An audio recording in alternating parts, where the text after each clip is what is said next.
कर्ण, जो कि दानवीर कर्ण के नाम से जाने जाते हैं, उनके बारे में हम बहुत अच्छी तरह से परिचित हैं। किंतु उनके जो पूर्व जन्म की कथा है वह इस प्रकार कही जाती है कि जन्म में एक दंभोदर नाम के राक्षस हुए, जो कि श्री सूर्य नारायण देव की बहुत ही भक्ति किया करते। वह उन्हें अपना इष्ट मानकर उनकी तपस्या की। उनकी तपस्या से प्रसन्न होकर श्री सूर्य नारायण देव प्रकट हुए। वह प्रकट होकर कहा कि वत्स मांगो, तुम्हें क्या मांगना है, मैं तुम्हारी तपस्या से बहुत ही प्रसन्न हूँ, आज जो वर मांगोगे वह मैं तुम्हें दूंगा। तब जो दंभोदर दानव थे उन्होंने एक वर मांगा कि प्रभु मुझे सिर्फ एक वर चाहिए कि आप मुझे 1000 सहस्त्र जो कवच है वह प्रदान कीजिए। वह ऐसा वर दीजिए कि कोई भी जो ये कवच है मेरे शरीर पर, ये 1000 वर्ष तक, जब मुझसे एक इंसान जब 1000 वर्ष तक युद्ध करेगा तब मेरा वह एक कवच नष्ट होगा। वह उन्होंने सोचा कि ऐसा तो कोई होगा ही नहीं जो मुझसे 1000 वर्ष तक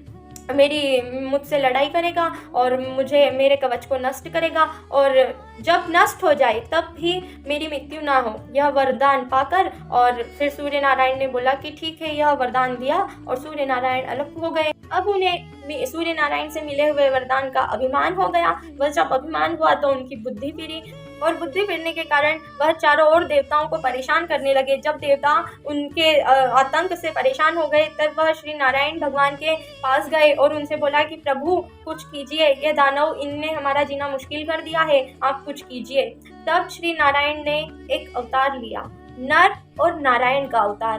2 भाइयों के रूप में प्रभु प्रकट हुए और उससे युद्ध करने के लिए चल दिए। अब क्या हुआ कि जो नारायण थे वह तो तपस्या के लिए बैठ गए और जो नर थे वह उनसे युद्ध करने लगे। 1000 वर्ष तक उन्होंने युद्ध किया और एक कवच को नष्ट किया। नष्ट करते ही जो नर थे उनकी मृत्यु हो गई। मृत्यु होने के बाद में जो नारायण थे वह उठे और तपस्या करने से उन्हें जो बल की प्राप्ति हुई थी वह उनसे जो नर थे उन्हें जिंदा किया। और अब नारायण युद्ध करने के लिए गए और नर से कहा कि अब तुम बैठो और अब तुम तपस्या करो। यह क्रम चलता गया। जब नर एक कवच नष्ट करके आते तब नारायण तपस्या करते, और नारायण जब एक कवच नष्ट करके आते तब नर तपस्या करते। यह क्रम चलता गया और ऐसे ही उनके 1000 वर्षों तक युद्ध करके एक कवच को नष्ट करते गए प्रभु। अब 999 जब कवच समाप्त हो गए तब वह जो राक्षस था सहस्त्रा चक्री, उसे सहस्त्र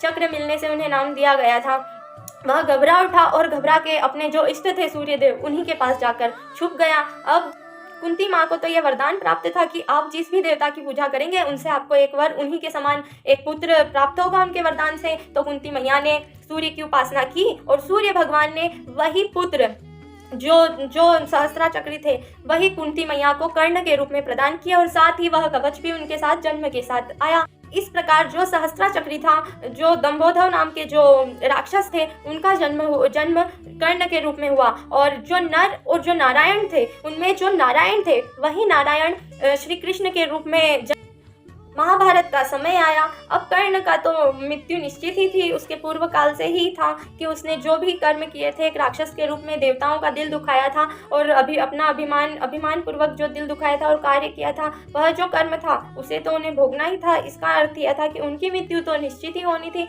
अब जब महाभारत का युद्ध हुआ तब महाभारत का युद्ध तो था 18 दिन का।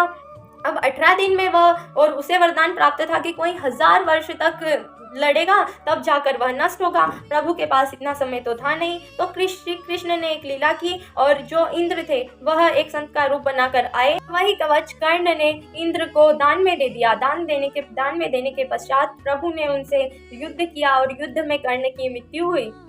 इस प्रसंग से हमें यह भी शिक्षा मिलती है कि हमें अगर प्रभु की कृपा से कोई वरदान प्राप्त होता है तो हमें कभी अभिमान नहीं करना चाहिए। वह अभिमान में आकर हम कुछ भी गलत कार्य अगर करते हैं तो चाहे कितने भी युग क्यों ना बीत जाए, हमें अपने कार्य का दंड अवश्य मिलता है। चाहे युग बीते, चाहे साल बीते, चाहे कितने ही जन्म लगे, परंतु हमारे जो कर्म होते हैं वह हमारा पीछा जरूर करते हैं और हमारे सामने आकर एक न एक दिन जरूर खड़े होते हैं। इसीलिए कहा जाता है कि कर्म ध्यान पूर्वक करना चाहिए। हम जो कुछ भी करते हैं उससे एक बार यह सोच लेना चाहिए कि मेरे इस कार्य से कहीं किसी को कष्ट तो नहीं पहुंच रहा, कहीं किसी को दुख तो नहीं पहुंच रहा। राधे राधे।